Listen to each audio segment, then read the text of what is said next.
অসম চুক্তিৰ ৬ নম্বৰ দফা কাৰ্যকৰী কৰিবৰ কাৰণে বিপ্লৱ শৰ্মাৰ নেতৃত্বত এখন উচ্চ পৰ্যায়ৰ সমিতি গঠন কৰিছিল আৰু এই সমিতিখন কেন্দ্ৰীয় গৃহ মন্ত্ৰণালয় তেওঁলোকে গঠন কৰি সংসদৰ মজিয়াত কৈছিল যে প্ৰতিবেদনৰ যিমানবোৰ পৰামৰ্শৱলী থাকিব সকলো দাড়ি কমাসহ উন্নীতকৰণ কৰিব বা সকলো কাৰ্যকৰী কৰিব। কিন্তু আমি দেখিবলৈ পালোঁ যে এই প্ৰতিবেদনখন সম্পূৰ্ণ কৰাৰ পাছত প্ৰতিবেদনখন কেন্দ্ৰীয় চৰকাৰে আজিলৈকে গ্ৰহণ নকৰিলে আৰু তাতকৈ ডাঙৰ কথাটো হ'ল কেন্দ্ৰীয় চৰকাৰৰ যিগৰাকী তেওঁলোকৰ প্ৰতিনিধিত্ব কৰা যিগৰাকী বিষয়া তেওঁলোকে আজিলৈকে স্বাক্ষৰ নকৰিলে। স্বাক্ষৰ নকৰাকৈ এইখন অৱহেলিত হৈ পৰি থাকিল। এইখন কেন্দ্ৰীয় গৃহ মন্ত্ৰণালয়টো গ্ৰহণেই নকৰিলে। ৰাজ্যিক কেবিনেটৰ যোগেদি কেন্দ্ৰীয় গৃহমন্ত্ৰীক দিব বুলি কৈছিল, সেই কামটো নকৰিলে আৰু বহু দিনৰ পৰা মুখ্যমন্ত্ৰীয়ে কৈ আছে যে কেন্দ্ৰীয় গৃহমন্ত্ৰীয়ে গ্ৰহণ কৰা নাই, কেন্দ্ৰীয় গৃহ মন্ত্ৰণালয়ে গ্ৰহণ কৰিবলৈ আজিলৈকে ইচ্ছুকতা প্ৰকাশ কৰা নাই। কিন্তু তাৰ পাছত মুখ্যমন্ত্ৰীয়ে হঠাৎ যোৱা কেবিনেটত তেওঁ সিদ্ধান্ত লৈ ঘোষণা কৰিছে যে তেওঁলোকে ৫৭টা কাৰ্যকৰী কৰিব। অসম চুক্তিৰ ৬ নম্বৰ দফাত সাংবিধানিক, বিধায়নী আৰু প্ৰশাসনিক ৰক্ষা কৱচৰ কথা আছে।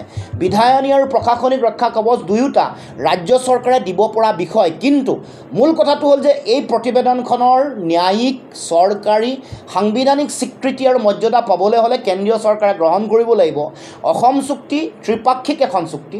অসম চুক্তিৰ নডেল মিনিষ্ট্ৰী হৈ গ'ল কেন্দ্ৰীয় গৃহ মন্ত্ৰণালয়।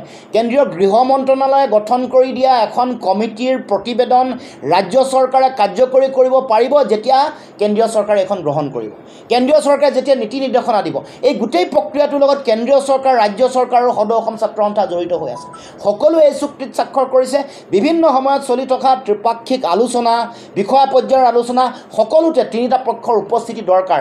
এতিয়া আমি দেখিবলৈ পাইছোঁ যে এই গোটেই কথাটো নাটছাত কৰি মুখ্যমন্ত্ৰীয়ে তেওঁ কৈ আছে যে এই গোটেই প্ৰতিবেদনখনৰ তেওঁ ৫৭টা পৰামৰ্শৱলী তেওঁ কাৰ্যকৰী কৰিব। আমাৰ প্ৰশ্ন হ'ল যে অতদিনে এইখন তেওঁ দিল্লীত তেওঁ জমা দিব পৰা নাই, গৃহমন্ত্ৰীৰ হাতত অৰ্পণ কৰিব পৰা নাই। এতিয়া নকৰাৰ পিছত এতিয়া এইখন তেওঁ কাৰ্যকৰী কেনেকৈ কৰিব পাৰিব? এইটো এটা গোকাত মিছা কথা, ভুৱা প্ৰচাৰ আৰু এইটোৰ যোগেদি ২৬ৰ ৰাজনৈতিক বৈতৰণি পাৰ হ'ব খুজিছে।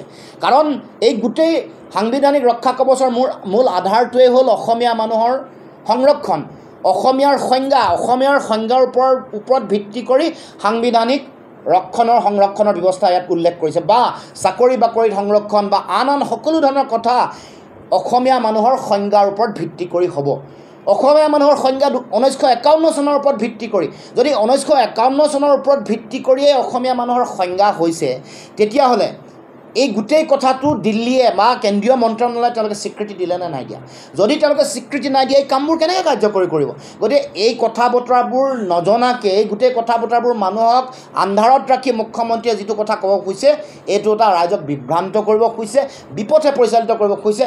যিবোৰ কথা বিভিন্ন কাম ৰাজ্য চৰকাৰে কৰিব পাৰে, এতিয়া চাকৰি বাকৰিত সংৰক্ষণ, ৰাজ্য চৰকাৰৰ চাকৰি আৰু ব্যক্তিগত খণ্ডৰ চাকৰিত সংৰক্ষণ কৰিব পাৰে, কিন্তু সেইবোৰ অসম চুক্তিৰ ৬ নম্বৰ দফাত দিয়া পৰামৰ্শৱলী মতে নহয়। এইবোৰ নিজৰ তেওঁলোকৰ অধিকাৰত তেওঁলোকে কৰিব পাৰে। যদিহে তেওঁলোকক কৰিবলৈ ইচ্ছা আছে, তেতিয়াহ'লে এখন অন্ধ্ৰপ্ৰদেশৰ চৰকাৰে যেনেকৈ বিল মুভ কৰিছিল, এখন বিল আনি তেওঁলোকে সংৰক্ষণৰ কাৰণে বিশেষ ব্যৱস্থা কৰিছিল, অসম চৰকাৰে কিয় নকৰে? পপুলেশ্যন পলিচি ইণ্ট্ৰডিউচ কৰিব পৰা নাই, আন কথাবোৰ তেওঁলোকে ইমপ্লিমেণ্ট কৰিব পৰা নাই। নকৰি তেওঁলোকে কেৱল মাত্ৰ এইখনৰ অচিলা লৈ, এইখনক দেখুৱাই তেওঁলোকে মানুহক বিভ্ৰান্ত কৰিবৰ কাৰণে, মানুহৰ পৰা ভোট ল'বৰ কাৰণে চিন্তা চৰ্চা কৰিছে। আমি এই মূল যিটো বিষয় হ'ল স্থানীয় নিকায়, বিধানসভা আৰু লোকসভাত আসন সংৰক্ষণ, অসমীয়া ভাষাৰ চৰকাৰী স্বীকৃতি সদায় থাকিব লাগে। সেইটোৰ কাৰণে সাংবিধানিকভাৱে কেন্দ্ৰীয় চৰকাৰৰ স্বীকৃতি লাগিব। উচ্চ সদন গঠন কৰি দিয়া, এনেকুৱা ধৰণৰ বিভিন্ন কথা, ৬ জনগোষ্ঠীৰ জনজাতিকৰণৰ বিষয়, সকলো কথা কেন্দ্ৰীয় চৰকাৰে অনুমোদন নিদিলে কেতিয়াও এইবোৰ সম্ভৱ নহয়। গতিকে এইবোৰ মৌলিক বিষয়বোৰক আঁতৰি আন যিবোৰ কথা ইতিমধ্যে আৰম্ভ হৈছিল, আমাৰ মাটিৰ ওপৰত অধিকাৰ বা আন যিবোৰ কথা বতৰা, এই চাকৰি বাকৰি সংৰক্ষণ, এতিয়া কেন্দ্ৰীয় চৰকাৰৰ অৰ্ধকেন্দ্ৰীয় চাকৰি বা ৰাজহুৱা খণ্ডৰ চাকৰিসমূহৰ সংৰক্ষণৰ কাৰণেও কেন্দ্ৰীয় চৰকাৰৰ গৃহ মন্ত্ৰণালয়ৰ অনুমোদনৰ দৰকাৰ। গতিকে এই কথা বতৰাবোৰ বিচাৰ বিশ্লেষণ নকৰি মানুহক, সাধাৰণ জনগণক বিভ্ৰান্ত কৰিবৰ কাৰণে এই ধৰণৰ কথা বতৰা উল্লেখ কৰিছে। গতিকে আমাৰ আহ্বান, প্ৰথমে এইখন প্ৰতিবেদন কেন্দ্ৰীয় গৃহমন্ত্ৰীৰ হাতত অৰ্পণ কৰক। কেন্দ্ৰীয় গৃহমন্ত্ৰীয়ে নিযুক্তি দিয়া যিগৰাকী বিষয়া তেওঁৰ স্বাক্ষৰ লৈ এইখন কেন্দ্ৰীয় গৃহমন্ত্ৰীৰ লগত অৰ্পণ কৰাৰ পাছত কেন্দ্ৰীয় গৃহ মন্ত্ৰণালয়ে দিয়া নিৰ্দেশনা মৰ্মে মুখ্যমন্ত্ৰীয়ে কনভিন্স কৰক। ইমান তেওঁলোকৰ ভাল গৃহমন্ত্ৰীক কনভিন্স কৰি 57টা যদি তেওঁলোকে বিধায়নিকভাৱে প্ৰশাসনী যিটো ক্ষমতাৰ যোগেদি তেওঁলোকে কৰিব লগা আছে সেইটো কৰক। সাংবিধানিক কামটো কেন্দ্ৰীয় চৰকাৰে টাইম ফ্ৰেমৰ মাজেৰে কৰিব। কিন্তু এইটো যেতিয়ালৈকে সাংবিধানিক স্বীকৃতি যেতিয়ালৈকে নাপাব, কেন্দ্ৰীয় চৰকাৰৰ গৃহমন্ত্ৰী যিহেতু নোডেল মিনিষ্ট্ৰী হয়, তেওঁলোকে যেতিয়ালৈকে এই গোটেই কথাটো তেওঁলোকে আগবঢ়াবৰ কাৰণে তেওঁলোকৰ সহযোগিতা তেওঁলোকৰ পৰা কোনো ধৰণৰ মানে তেওঁলোকৰ গ্ৰীণ ছিগনেল নাপাব, তেতিয়ালৈকে এই কথা বতৰাবোৰ এটা ভীমৰ মানে বচন আওৰাৰ নিচিনা। তেওঁ যে কৈ থাকে যে আমি এই যিখন 6 নম্বৰ দফাৰ পৰামৰ্শৱলী যিখন প্ৰতিবেদন তাতকৈ ওপৰত কাম কৰিছোঁ। ওপৰত কি কাম কৰিছে? ওপৰত কাম কৰিবলৈ কেন্দ্ৰীয় গৃহমন্ত্ৰীয়ে বনাই দিয়া কমিটিখনৰ ওপৰত কাম কৰিব পৰা তেওঁৰ কৰ্তৃত্বটো কেন্দ্ৰীয় গৃহমন্ত্ৰীতকৈ বেছি নেকি? অমৃত শ্বাহতকৈ ওপৰত গৈ অসমৰ মুখ্যমন্ত্ৰীয়ে কাম কৰিব পাৰে নেকি? এই যে যিটো আভুৱা ভৰা কথা, এই যে দাংকুপ মৰা কথা, অসমত কোনো ধৰণৰ কাম কৰিব নোৱাৰা মুখ্যমন্ত্ৰী, নিষ্কম্মা মুখ্যমন্ত্ৰী এগৰাকীৰ এইবোৰ বক্তব্য।